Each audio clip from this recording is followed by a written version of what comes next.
और एक और बड़ी बात यह कि नमाज विवाद के बीच वक्फ बिल पर बड़ी खबर अब आपको बताने जा रहे हैं। नीतीश कुमार के दबाव में वक्फ बिल अब तक संसद में पेश नहीं है, ये सूत्र बता रहे हैं। नीतीश कुमार नहीं चाहते, ये चाहते नहीं है कि ईद से पहले वक्फ बिल पेश हो, संसद में लेकर आए। ईद के बाद संसद में वक्फ बिल लाया जा सकता है, ये सूत्रों के हवाले से खबर मिल रही है। इस रुख के बारे में कि नीतीश कुमार नहीं चाहते कि ईद से पहले सब कुछ हो। 1 अप्रैल के बाद वक्फ संशोधन विधेयक 2025 लाया जा सकता है, अब खबर ये मिल रही है। और हमारे पॉलिटिकल एडिटर आमोद राय इस वक्त और ज्यादा जानकारी के साथ जुड़ गए हैं। आमोद, इसमें नीतीश कुमार के रुख के बाद ऐसा क्या बता रहे हैं सूत्र कि क्या अब 1 अप्रैल के बाद यानी ईद के बाद ही वक्फ संशोधन बिल लाया जाएगा संसद में? निश्चित तौर पे देखिए नीतीश कुमार निश्चित तौर पे ये चाहते हैं कि ये बिल जो है इसको थोड़ा डेफर करके आगे लाया जाए।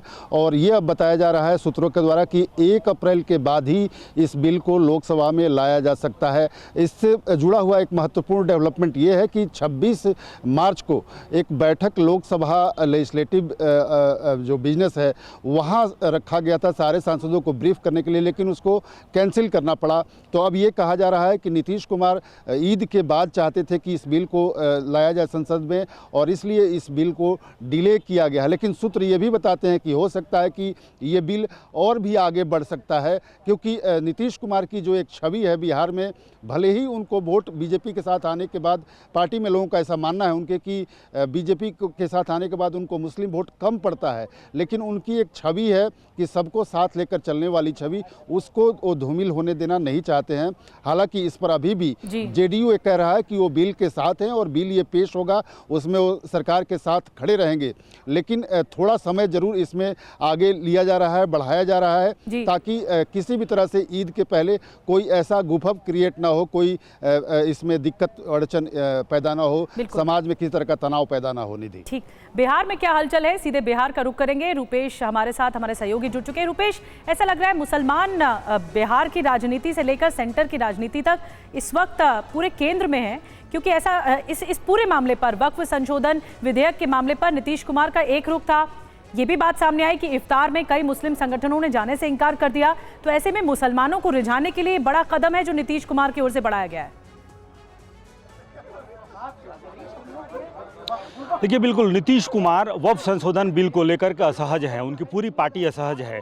नीतीश कुमार चाहे बीजेपी के साथ रहें या फिर आरजेडी के साथ जाएं, मुसलमानों का एक तबका है जो उनको वोट करता है। हाँ, अगर वो बीजेपी से अलग रहते हैं तो वो वोट का परसेंटेज कुछ बढ़ जाता है, लेकिन जब नीतीश कुमार की इफ्तार पार्टी का बहिष्कार कुछ मुस्लिम संगठनों ने किया, उसके बाद से ये जो इबादत में सियासत हुई, उसके बाद से कई मुस्लिम बहुल इलाकों में मैं गया जहाँ पर नीतीश कुमार की स्वीकारोक्ति है। नीतीश कुमार ने काम किया है, नीतीश कुमार अच्छे राजनेता हैं, लेकिन नीतीश कुमार अगर वक्फ संशोधन विधेयक का समर्थन करते हैं तो वो मुसलमानों का समर्थन लूज कर जाएंगे।